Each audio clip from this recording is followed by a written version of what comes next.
Oh my gosh, have you been to Marshall's lately? They have all the brand name and designer pieces you love, but without the jaw-dropping price tags. All right, so here's the truth. You should never have to compromise between quality and price. And at Marshall's, you don't have to. Marshall's believes everyone deserves access to the good stuff. And that's why their buyers hustle around the clock to make it happen for you. Visit a Marshall's store near you or shop online at marshalls.com.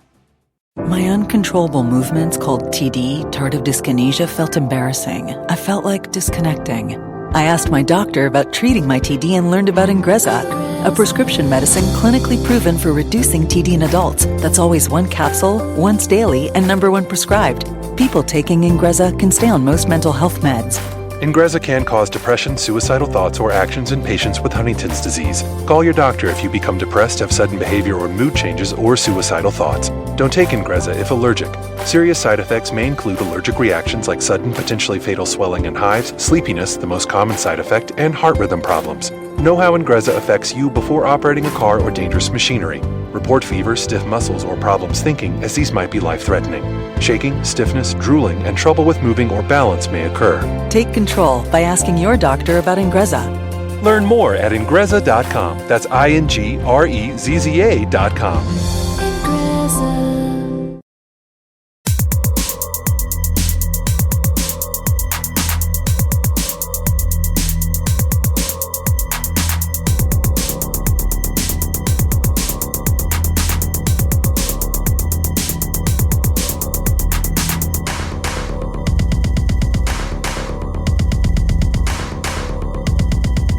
Ladies and gentlemen, boys and girls, dying time is here. That's right, we're talking about Alien Earth on Kill by Kill.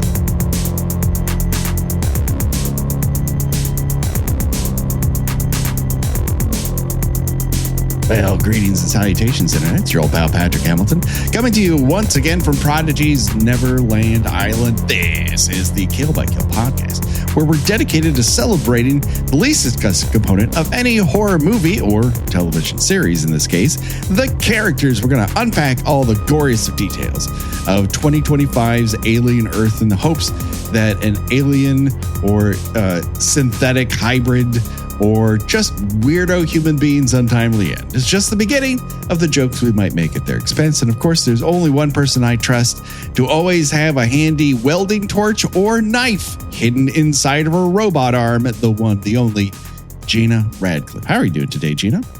I mean, yeah, that would really, really come in handy.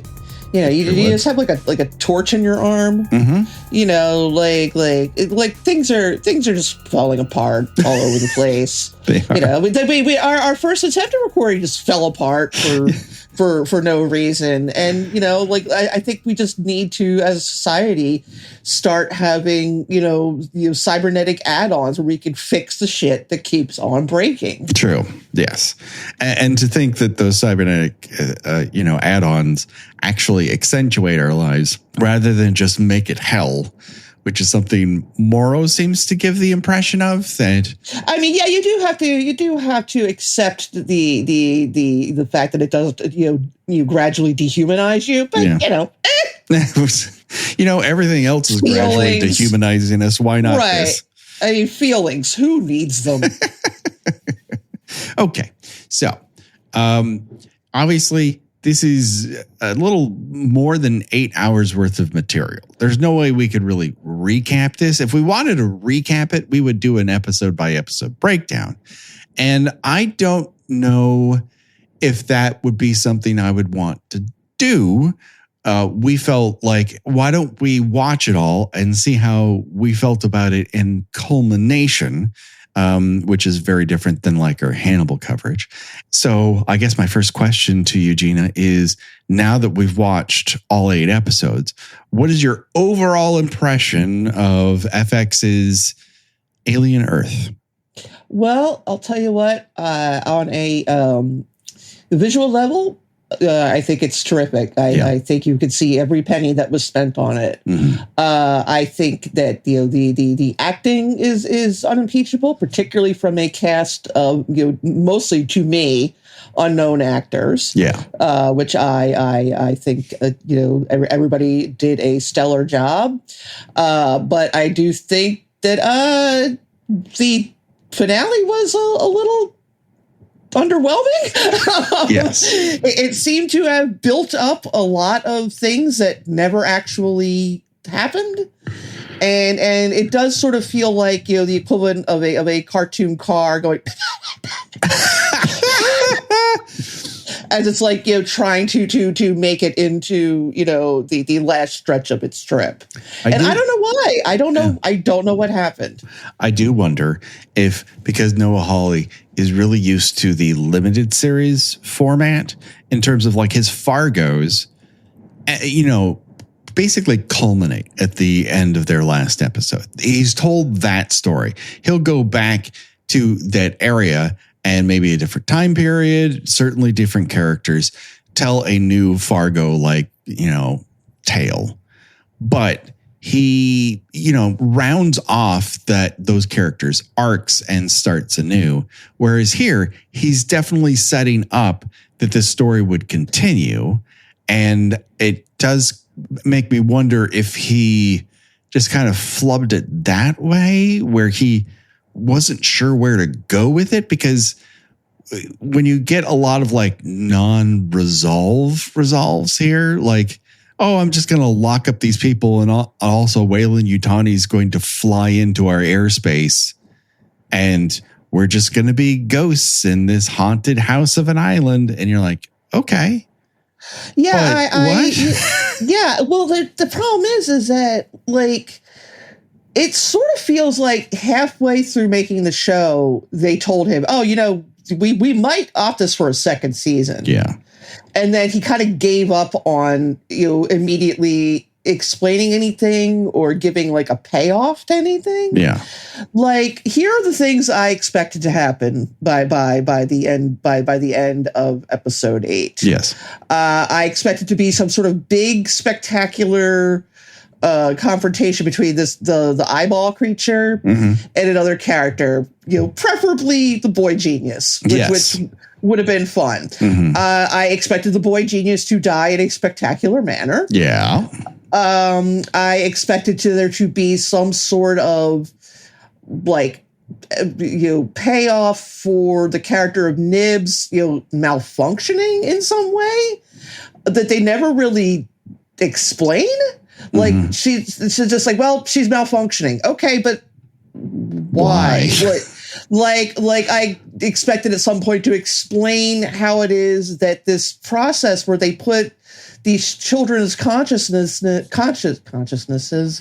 and I, into these synthetic bodies, how that makes them have almost supernatural powers by the like that's never actually explained. No. And again, and I've said this before, I don't need everything carefully spelled out as to why this is happening. But it also at the same time, it's like, okay, there seems to be a greater reason that this is happening that, is sort of being withheld from the audience. And I'm not really sure why. And then you have this sort of 0-hour heel turn from the main character, Wendy, who's like, well, now we've got these, I can control these xenomorphs. Let's start fucking with people. Yeah. And it's like, I don't know if that's what I want. Well, the show isn't always necessarily about giving the audience what it wants. But I will say what was good for me going into this was that, I didn't just get a rehash of an Alien movie. It took advantage of the format to tell a story you could never actually engage with in a 2-hour time frame. 2, it didn't just give me xenomorphs. It actually gave me other terrifying alien creatures. Was cool. That was cool. And in regards to a rehash, I will say that I do think the standout episode is episode 5, right? Which resembles a traditional alien movie. It does, but it's so not worried about giving you xenomorph the entire time that is actually able to be a type of alien movie we would never get in movie theaters. And that is this sort of mystery procedural as to who is sabotaging the ship. And I don't think we would ever get that in movie form. They would just, executives would go, there's not enough xenomorph. There's not enough xenomorph. There's not enough xenomorph. You have these other alien creatures. We don't even know what they do. It has to be more. And it would get convoluted. It would get weird and bad as opposed to constantly pulling me in, because you would never have Morrow as a centered protagonist in a movie. I just don't think that would happen. The only reason it happens is because you have bits and pieces of him leading up to this and his Captain Hookness, which I believe is what he is. He's the Captain Hook of this particular Peter Pan. Yeah, he's leading the Lost Boys astray. Yeah. So I think that you're absolutely right. It is the most successful hour of television in the entirety of the series, and I think from 6, 7, 8, Hawley has about 1.5 hours worth of story to tell, and then he has a lot of characters staring at one another. Yeah, and going back to things that seem like they should be significant, that there's no follow through, is I never quite figured out, as much as I enjoyed the character and as much as I enjoyed Timothy Oliphant's performance, I never quite figured out what Kirsch's story is supposed to be. Yes. Like, he sort of seems like he's kind of playing both sides. There's a lot of scenes where he's sort of, just sort of watching everything. And watching, he's observing how the character, not Smee, the other boy, the one that Morrow manipulates. Slightly. He's watching that whole thing unfold, and it just I was like, okay, he's doing something. He's scheming something, right? Is he actually? I don't know that it's a scheme, but I think you've actually nailed it. He is watching, as he says, and I think it's episode 7. What he's watching is science. He's allowing these things to play out for the most part without trying to affect them personally to see what happens. He is a legit scientist. The thing is that he's unencumbered by the need to protect anyone or anything. He's more than willing to sacrifice Toodles, who just is not up to the scientific method. I don't know why on earth he would think that he would be able to get away with actually feeding the alien creatures. He can't even do that. Well, remember, he's a child. Yes. in a young adult body. So I do think it comes down to he's simply unafraid to break some eggs, because he would like to see how the scramble turns out. And as a result, it's somewhat unsatisfying in terms of television. But in terms of character, it's that's exactly what he was set up to be. And that's what he is in the end. He is watching these things unfold and unencumbered by the emotional attachment of whether or not anyone who is affected by these events is harmed by them. I was just thinking how, who pulls off the dyed blonde eyebrows better, him or James Spader and the New Kids? Oh yeah, well, but it works for Kirsch because it gives him an unnatural look. Yes, yeah.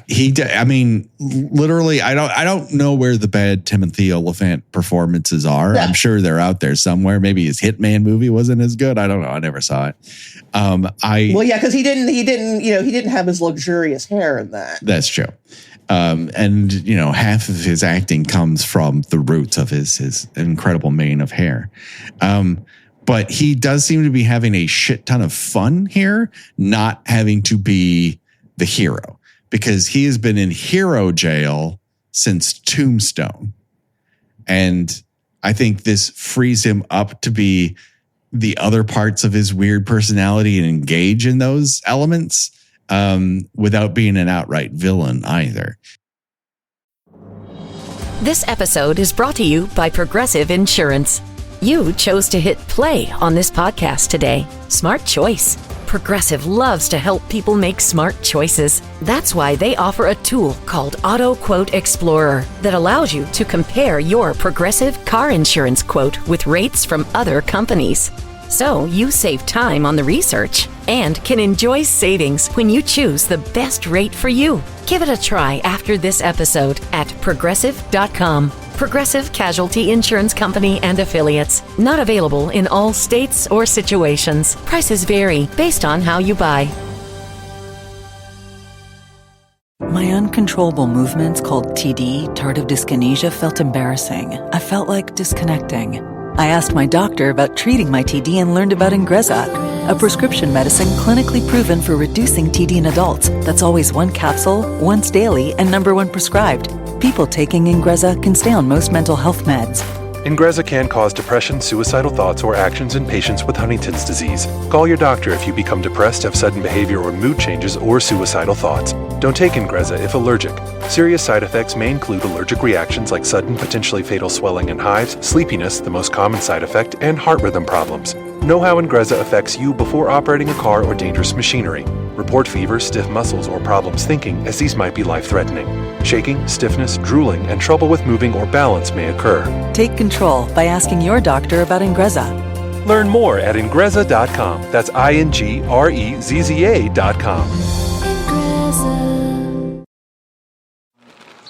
The essential pina colada, made with frozen pineapple chunks, fresh lime juice, white rum, coconut milk, and a drizzle of honey.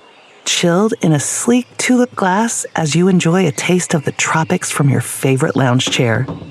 The essential staycation, made possible by Vitamix. Only the essential.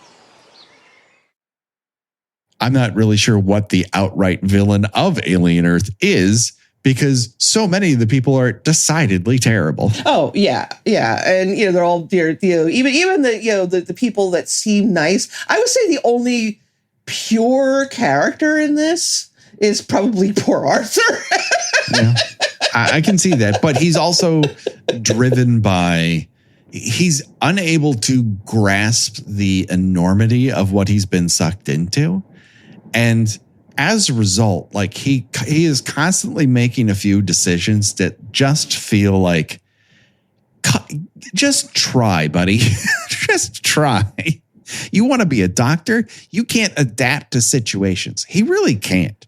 I think that he genuinely believes that he's doing good, and has not really given, or has you refuse to think very far into the ethical aspects of it. That being said, because he's unable to grasp those ethical questions, he is just he just assumes everyone will help him, or everyone will think that his ideas are good ideas. It's like kind of the same thing when he asked that robot, "I'd like to stop my indentured servitude to go to medical school."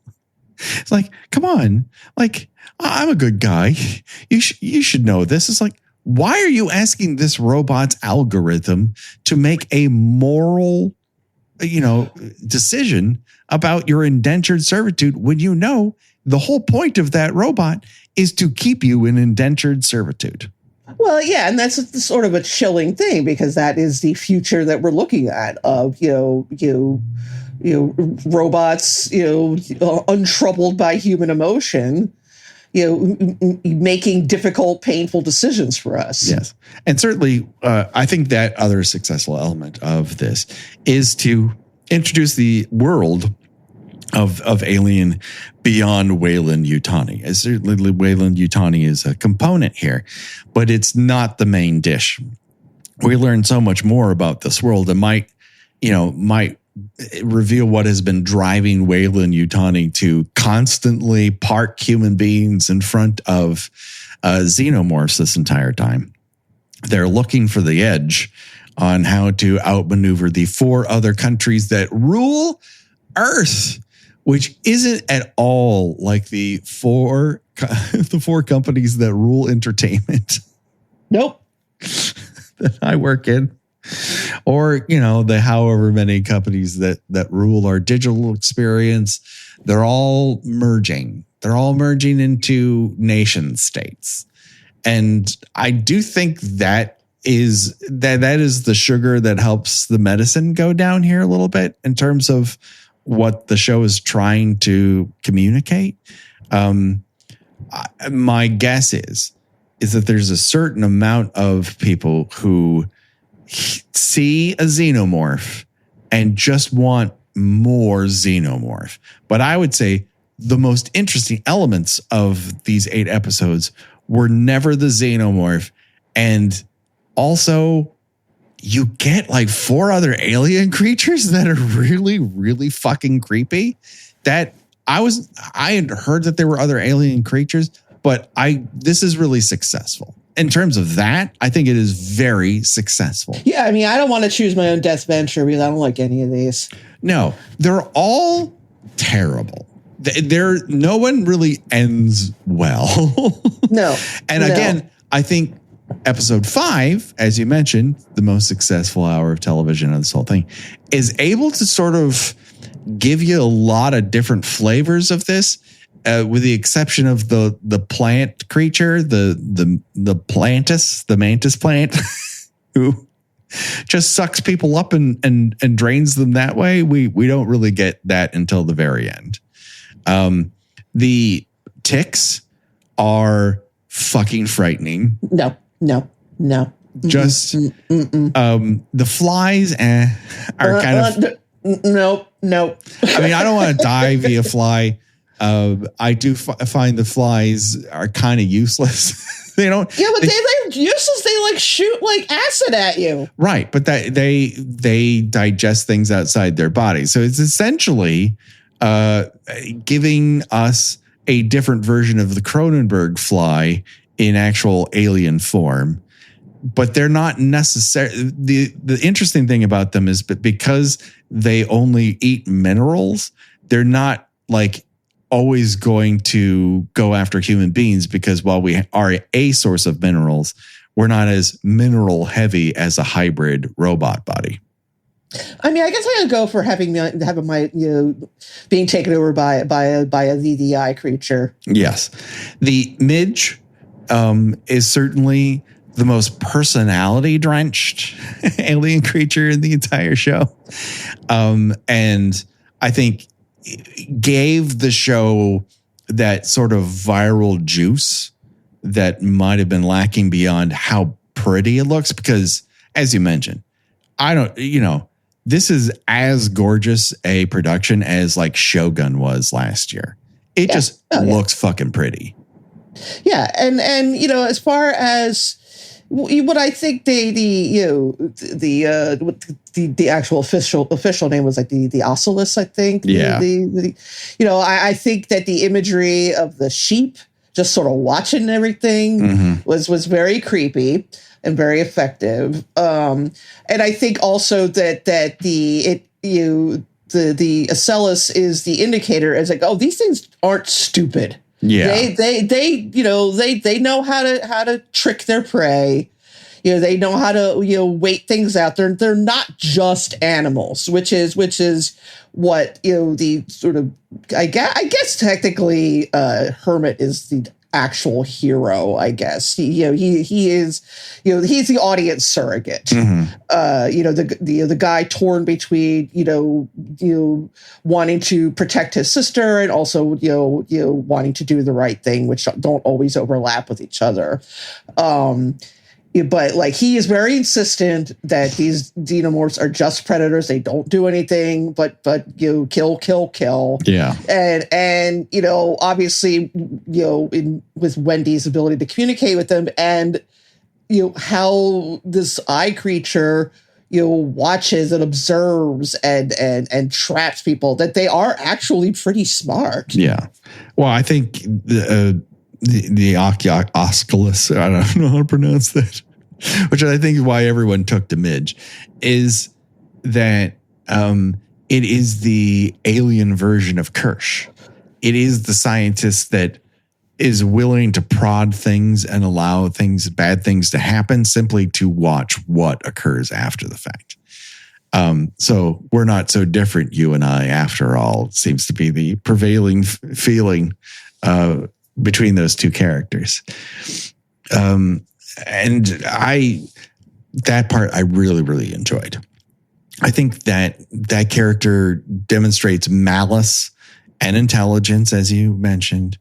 And it's just, it's creepy. It's just weird. Again, 5 seems to be the most successful out of the entire series of communicating all the areas that I think interest Holly about engaging in the alien universe. And it was able to do so without like destroying lore either. I think it was really fucking interesting. And there are really compelling parts. Is it as good as the sum of its parts? I don't know. Maybe I need to sit with it a little bit more.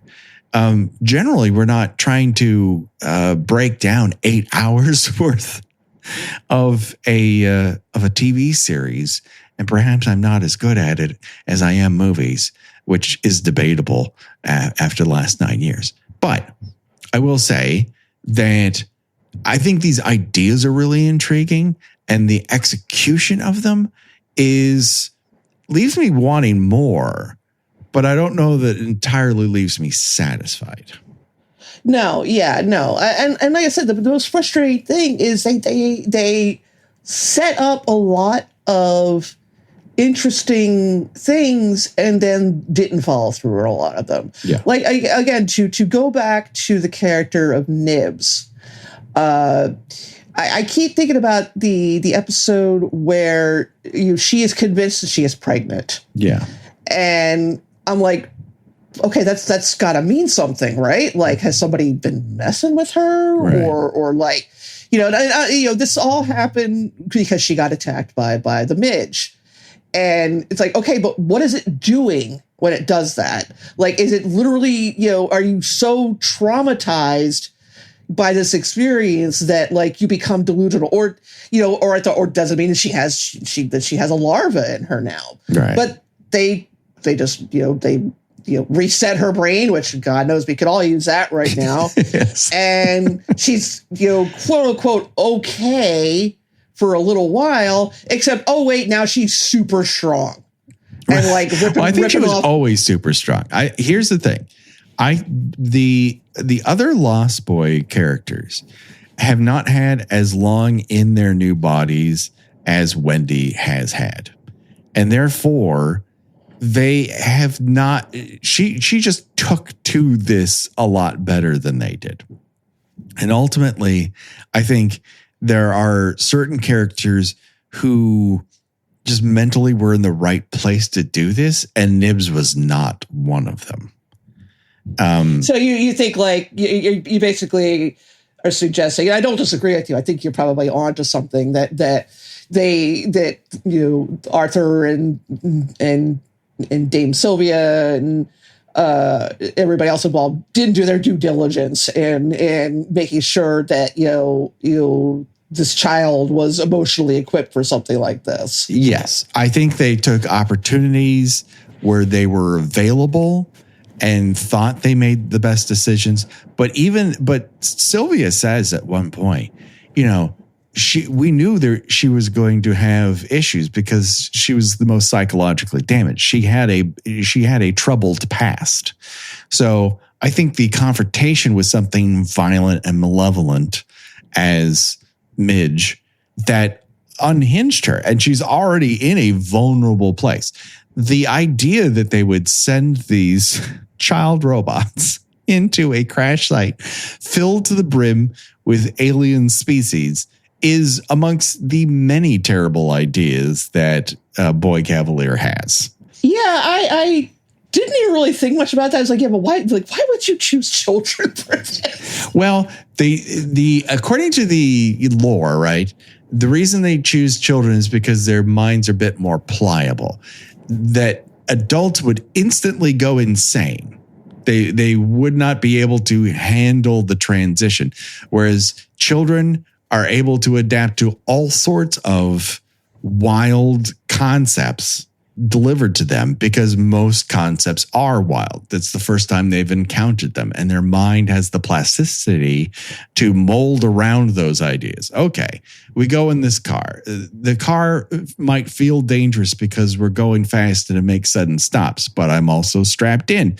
Like, there's all these things that, you know, babies and small children adapt to that are wild if you were to think about them for a little bit. But they have the sort of plasticity to go, okay, all right, I can find my way through this. I can, you know, I'm going to be dropped off by my parents and they're not going to be around for 3 hours. Well, I don't like that. I always want parents to be nearby. I want to be in my house where I feel safe. Okay, well, I get a snack here. There's other kids. I get to play. I guess I understand preschool. And that's the type of thing they're going for. Whereas you and I are irritated that the thing that we've used for 9 years refuses to fucking work now.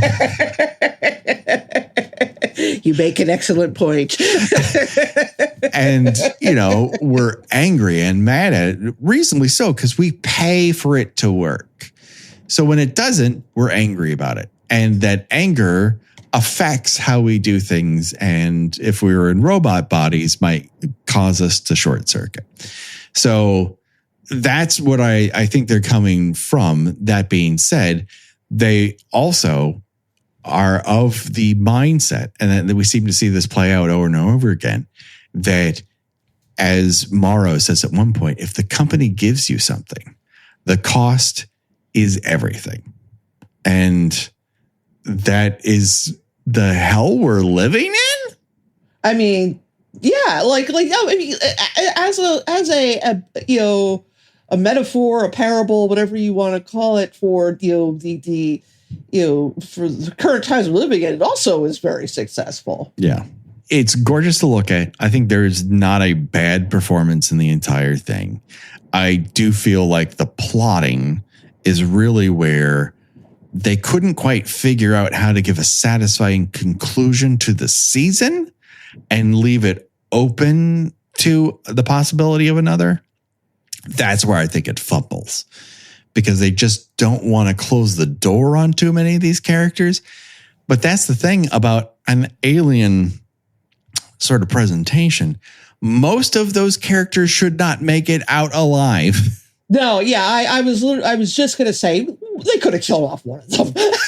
Just one of them. I think they should have killed off more of these people. And that probably, those more satisfying ends would have been interesting. Like, I don't need more of Adam. No. Once they said, oh, okay, he is the companion that Boy Genius talks about building as a child. Yes. I mean, you know, what I was hoping for is, when now what, and then when he says, now we rule, that, you know, because they looked like they were like set up like a cage match in this like, and that, like, she just unleashes a xenomorph in there. Yeah. I mean, even, and then cut to credits, and that would have been great. You know what? I would have cheered. If you're shopping while working, eating, or even listening to this podcast, then you know and love the thrill of the hunt. But are you getting the thrill of the best deals? Rakuten shoppers do. They get the brands they love with the most savings and cash back. And you can get it too. Start getting cash back at your favorite stores, and even stack sales on top of cash back. It's easy to use, and you get your cash back through PayPal or check. The idea is simple. Stores pay Rakuten for sending them shoppers, and Rakuten shares the money with you as cash back. Download the free Rakuten app and never miss a deal. Or go to Rakuten.com to start getting the most bang for your buck. That's RAKUTEN.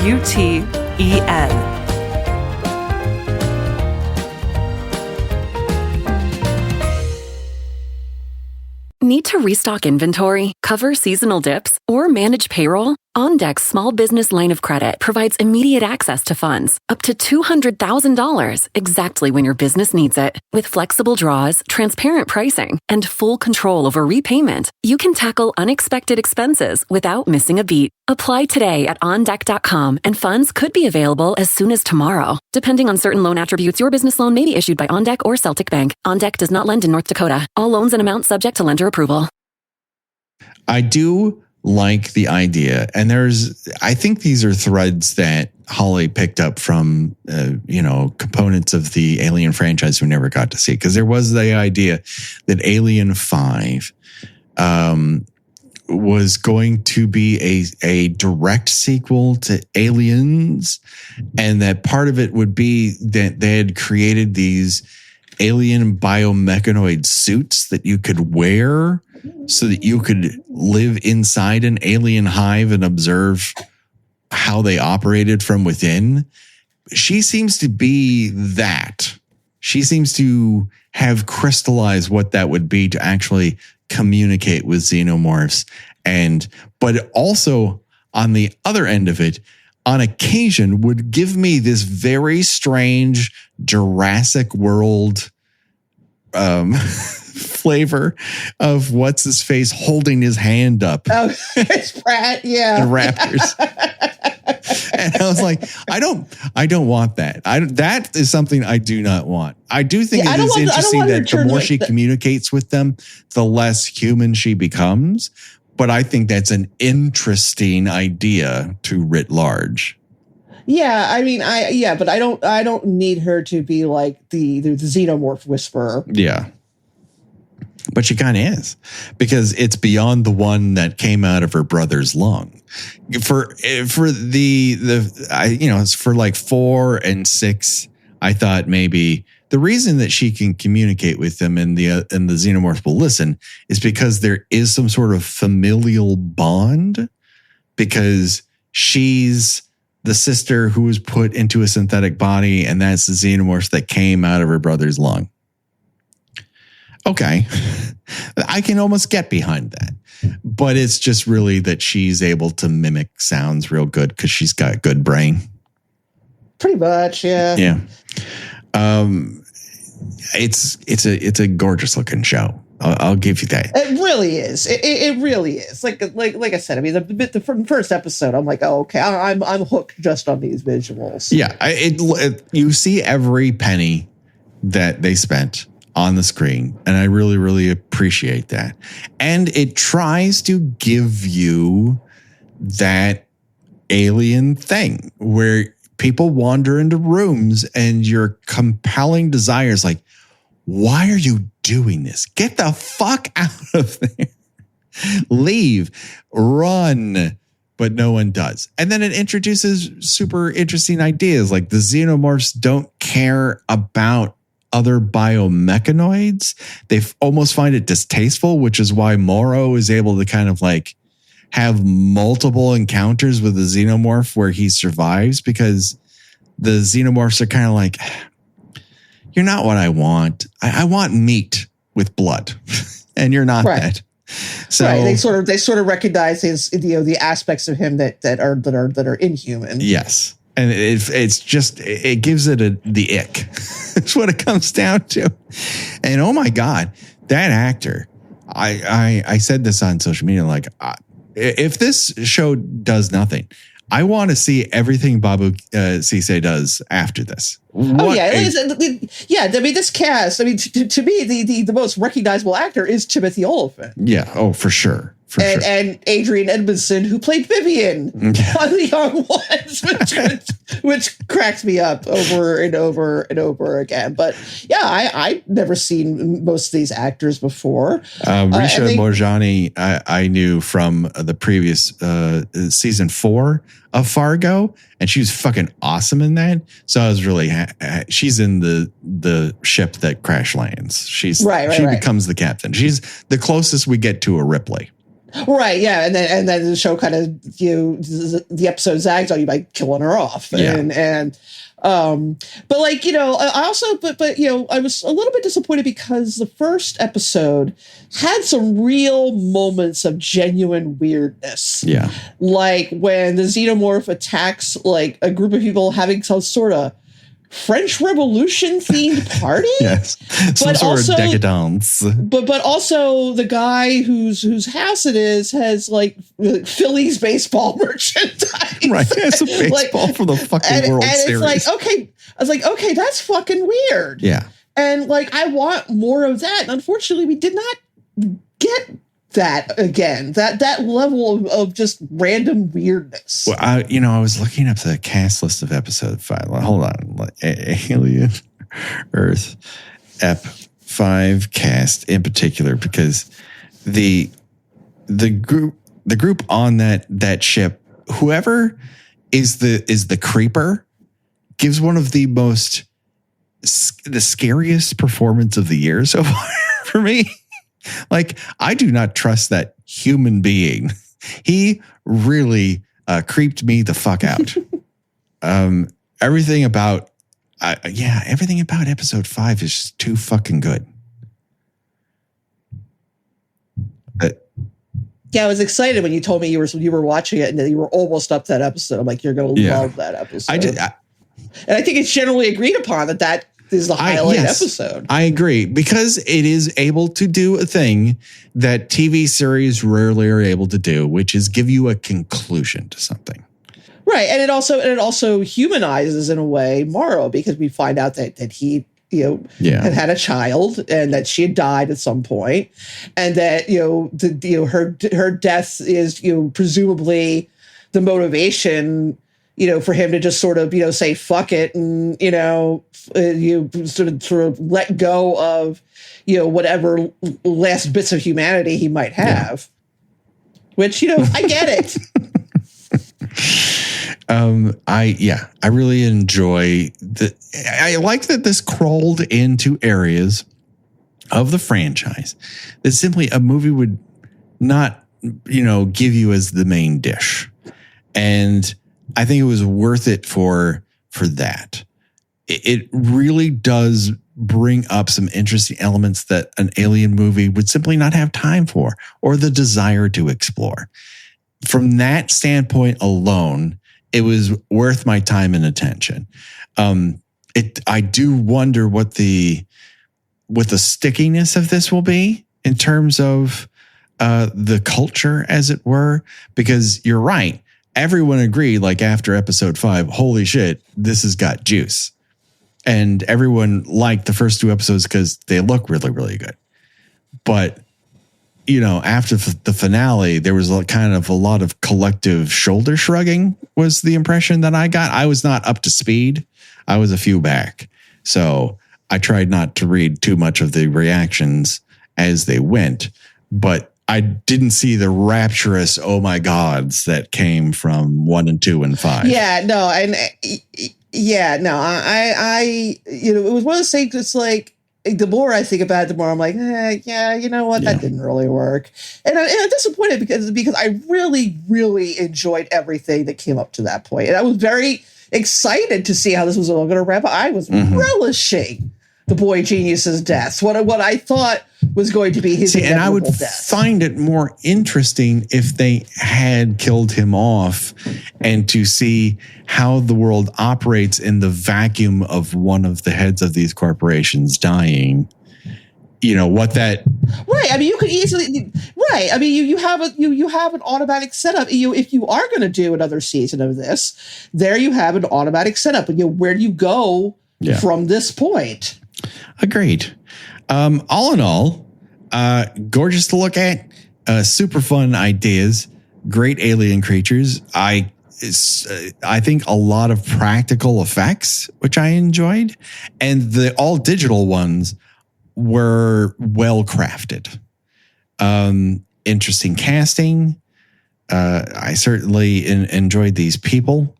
And I kind of flubbed the resolve there in an effort to keep it going. And could I have done it better? Probably not. So I'm not going to complain that much. But yeah, it does leave one a little underwhelmed. I would have been, I would have been fine if we were going to get just one season out of this. I would have been fine if everything got wrapped up by the end episode. I would be like, yep, that is a 8-hour alien movie. I really enjoyed that. And it was like, well, and it's going to be even worse if they don't bring it back. Then it is going to be like a failure of a season. I agree with you. So that just about does it. Now, in terms of choosing our own death venture, they're all fucking bad. Yeah, no. None of them are good. I mean, of the alien, let's people getting shot. Who fucking cares? In terms of choosing an alien death venture, xenomorph, midge, fly, tick, or mantis plantus. Bah. The fact that the ticks, if you pull them off, release a deadly gas was something I did not see coming. And I was so utterly fucking delighted at the sort of, they found another way to do acid blood that I just cackled to myself with enjoyment. It's like, a fucking course, of course. Those ticks, though, when it balloons up and just walks around with this giant sack of blood, I was like, oh my God, you gotta be fucking kidding me. When that one guy drinks tick-infested water, oh my God. Oh yeah, you talk about like episode 5, classic characters doing stupid things, like this scientist just leaving her fucking water bottle sitting but also completely underestimating the intelligence of these crafty creatures who obviously are able to survive on these alien worlds. And you're like, well, I don't have to close this thing all the way, right? They won't learn how to unhinge it from the inside. They're not like watching, how I'm doing this. I mean, dude, a cat can learn how can figure out what a doorknob does. Oswald knows what all the obstacles on an obstacle course are. Yeah, they can learn animals aren't stupid. But it also does, because Midge is watching all of this, Midge does seem to be able to communicate with the vast majority of these alien creatures on whatever wavelength, but on a wavelength that Wendy can't hear. Because it's also observing and like setting people up. I guess I'll, Jesus. I don't like any of them. I certainly don't want to be wandering around with an Oculus in my face. Well, I'm pretty sure you kind of don't know what's going on at that point. Because clearly Arthur does not. Arthur's like we don't even apparently this Oculus can also bring the dead back to life. Too. Right, it's pretty much reanimated. Or was the sheep dead this entire time? I mean, maybe, I guess so, but this it does feel like a new little okay, it's not actually mind controlling, it's just sort of reanimating a corpse. Yeah, exactly. So I think I'm just going to take Xenomorph because that's probably pretty quick. Just use this little like mini teeth and just punch it through my skull. You take the colonial marine way out. Yeah. Right. Yeah. At least I look tough. Yeah. I'm getting my face punched in by a Minnie Mouse. Thank you very much. I give credit where credit is due. They figured out worse deaths in the alien universe. Oh yeah. Oh, that poor Toodles, man. I was just like, I was like, ooh, whoa. Yeah. All right. Well, that just about does it. Where can people find you on these here internets, Gina? I write about mostly movies and pop culture and current events more often than I'd like to. It should be for my own sanity. On my newsletter, GinaWatchesThings.ghost.io. And I am occasionally on social media under Do it today. Find us on Patreon, where we have lots of bonus episodes for you to listen to. If that's your sort of thing, you can help support us here on the show and keep the show free for others to listen to. Find us on social media, your Blue Skies, your Threads, your Instagrams, not Twitter. Fuck that place. Then you can always rate and review us on iTunes or the podcatcher of your choice. It helps us be seen and heard by more people. Talk back to us on YouTube. Subscribe to us there. Or talk back to us on Spotify, a company I don't enjoy. But the one thing I have enjoyed is the comment section, which has been lovely. But that just about does it. Don't worry, folks. The body count will continue. For myself and for Gina, bye-bye, everybody. Bye.